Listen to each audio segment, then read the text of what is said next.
Welcome to Sylvia Stingray. Hey guys, welcome back to my channel. It's me, Sylvia, your Yuri Manhwa translator.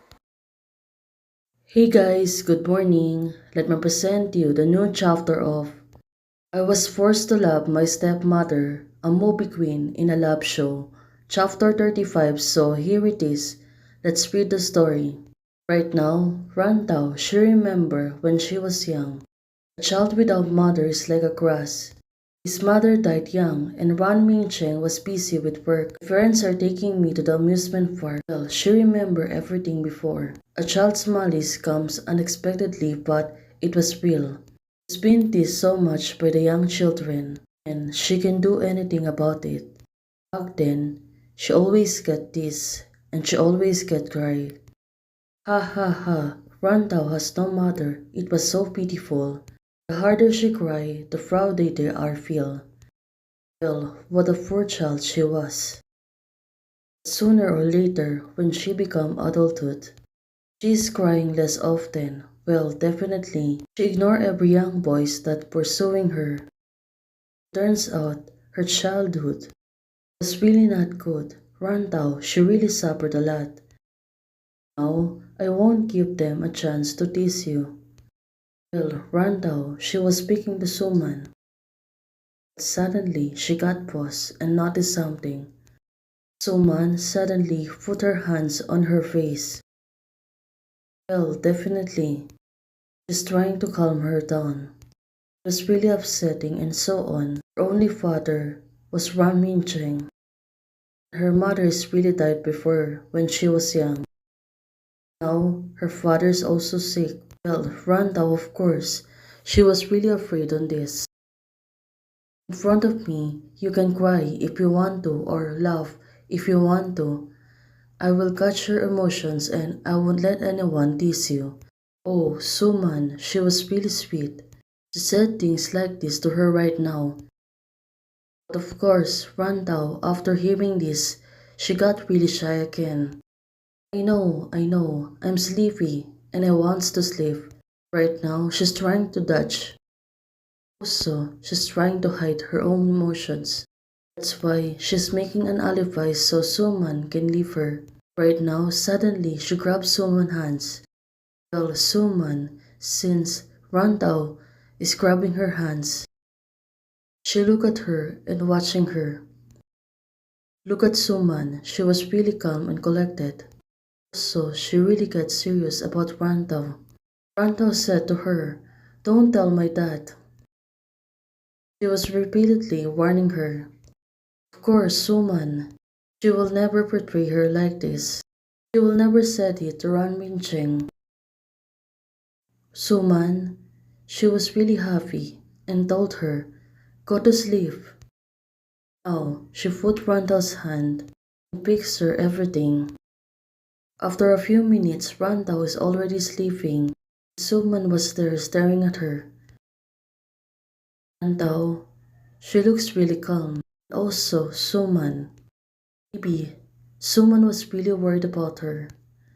How do care so much about Wang Mincheng if she knows that our marriage was just a contract marriage?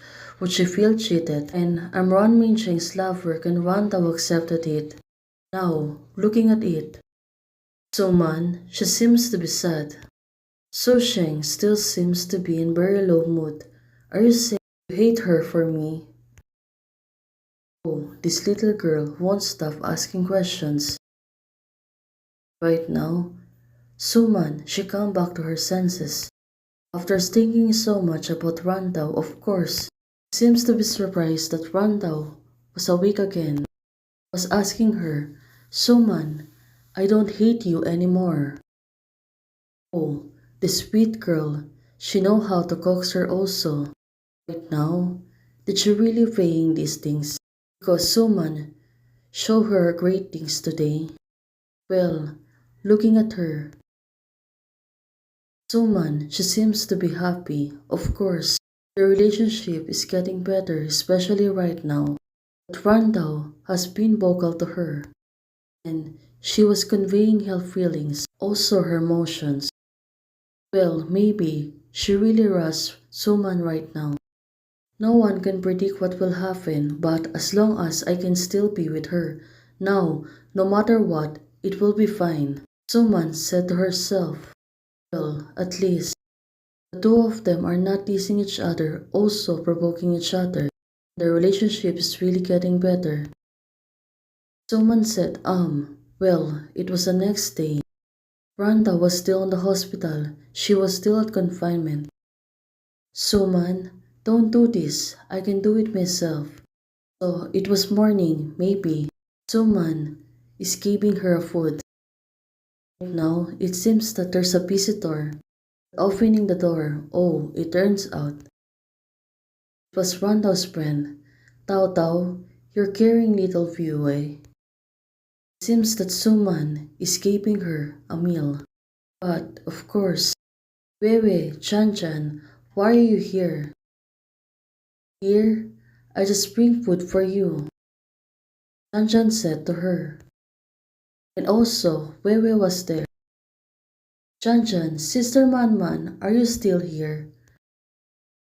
Hello, Sister Su, Wewe said to her. Well, the two of them seems to be in good terms right now. Wewe and Chan Chan came together.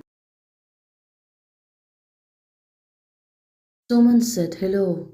If nothing happened else, I should be here for the next 50 or 60 years. Oh, this is great. Suman, she really know how to coax people. Haha, Sister Manman is so funny. Wewe was really happy. Didn't I lie to you? As Sister Manman is here, Tao Tao is fine. Oh, of course.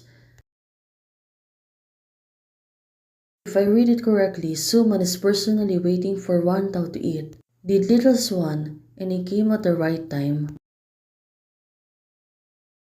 Because Suman is really feeding Rantau.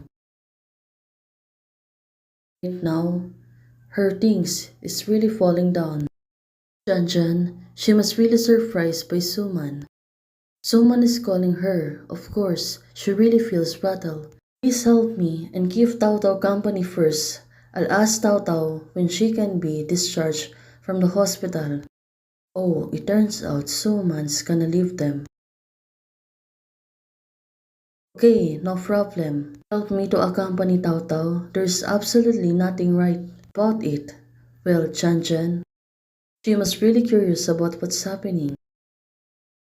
Looking at this girl. Right now, she was screaming internally. She said to Suman, she got it. Now, to be continued on next week. So, the two of them are really getting better. Hey guys, thanks for watching. If you like the video, please don't forget to like, share, and subscribe. Hey guys, membership is already open. For those who want to support this channel, you can support me by joining the membership or you can directly support me via Ko-Fi. Thank you, bye.